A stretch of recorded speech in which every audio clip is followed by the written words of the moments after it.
Good morning, class. We're back with the wild robot. Yesterday, when you were reading, Bright Bill had ran away after some friends were making fun of him because of his family. Well, we know that all families can look very different, so kindness is always the best way to go with any situation like that. But it did cause Bright Bill to run away, and in this picture, you can see that Roz is chasing after him. He gets to the shore, and then they leave us at a cliffhanger. And the cliffhanger is, "Let us go down there," said Roz, "together." I think that that's a great statement because they show family again working together. So that brings us to chapter 45, The Dead Robots. The gosling floated on the breeze beside his mother as she climbed down the cliffside. Down they went, past ledges and seagulls and tough little trees until they were standing on the rocky shore with the cliffs looming behind them. The gravesite had changed.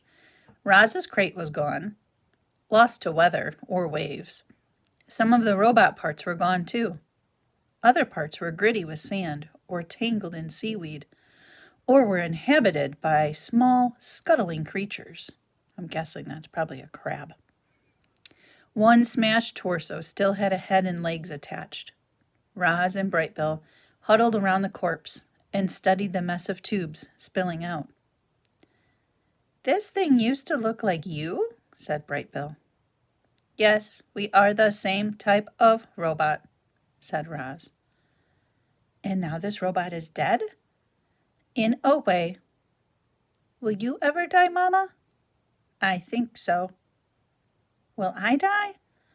"All living things die eventually." The gosling's face scrunched with worry. "Bright Bill, you were going to live a long and happy life." Roz laid a hand on her son's back. "You shall not worry about death." The gosling's face relaxed, and he pointed to a small round shape on the back of the dead robot's head. "What's that?" he said. Roz leaned in closer. "That is a button, which is a knob on a piece of machinery that can be pressed to operate it." Bright Bill began pressing the button. Click, click, click. "Nothing is happening," he said.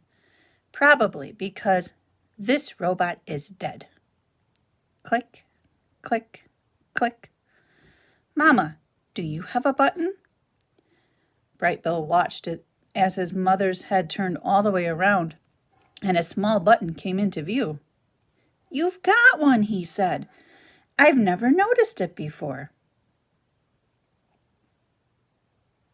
"Neither did I," said the robot. The gosling giggled. "Oh, Mama, you have so much to learn about yourself." Roz reached for the button on her head, but her hand automatically stopped before she could touch it. She tried with the other hand, but it automatically stopped as well. "It seems I cannot press the button," she said. "Would you like to try?" "What will happen?" "I think that I will shut down, but I think you could simply press the button again to restart me." "You think?" squawked Bright Bill. "What if you're wrong? What if you wake up different? What if you never wake up? Mama, I don't want to shut you down." Roz turned her head back around and saw that Bright Bill's face was once again scrunched with worry. She knelt beside him and said, "Of course, you do not have to shut me down. I am so sorry if I scared you. Are you okay?" "I'm okay," Bright Bill sniffled and wiped his eyes. And then he heard splashing.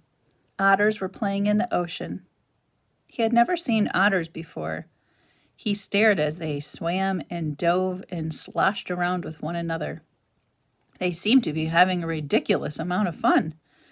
And suddenly, the gosling was smiling again. "Hello, my name is Bright Bill," he shouted over the waves. "And this is my mama. Her name is Roz." The last time that those otters had seen Roz, they thought that she was some kind of monster. But since then they had heard that she was remarkably friendly and that she'd even adopted an orphaned gosling. And so the otters smiled at Roz and Brightbill. Then they swam straight over and splashed onto the rocks. "Hello there," said the biggest otter. "Nice to meet you both. Actually, Roz, we've met once before, but you might not remember me. My name's Shelley." "I do remember you," said the robot, "but I am glad to learn your name, Shelley." "You know each other?" said the gosling. These otters were the first animals I ever met," said Roz. "They were also the first animals who ever ran away from me." "Yeah, sorry about that," said Shelley, as the other otters sniffed the robot's legs. "You know, Brightbill, when we first saw your mom, she was packed in a box, surrounded by soft, squishy stuff." Brightbill's brow furrowed. "You wouldn't believe how small she looked, all folded up in there." Brightbill's nose sniffled. "We thought she was dead, but when we reached into the box, she came to life and climbed out looking like a sparkling monster." Brightbill's eyes welled up with tears as he could feel his mother scoop him into her arms. "Are you okay?" she whispered into his ear. "I think I've learned enough about robots for today," he whispered back. "I am sorry, otters," said Roz, "but we really must be going." "I hope I didn't upset the little guy," said Shelley. "I thought he'd like to hear how we first met." "Brightbill will be fine," said Roz, using a friendly voice. "But we have a very busy day and we should go home. It was nice to see you again. Goodbye." Roz turned, and with her long stride she carried her son away from the gravesite and over to the base in the sea cliffs. "Would you like to sit on my shoulder as I climb?" said the robot. "I feel like flying," said the gosling. "I'll meet you at the top." Brightbill flapped his wings and disappeared into the sky. Roz began scaling up the wall. Up she went, expertly negotiating rocky columns and ledges until she hoisted herself up on the cliff top, where two young bears were waiting.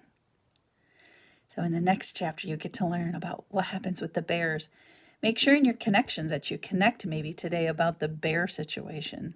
It's definitely leaving us at a cliffhanger. Happy reading.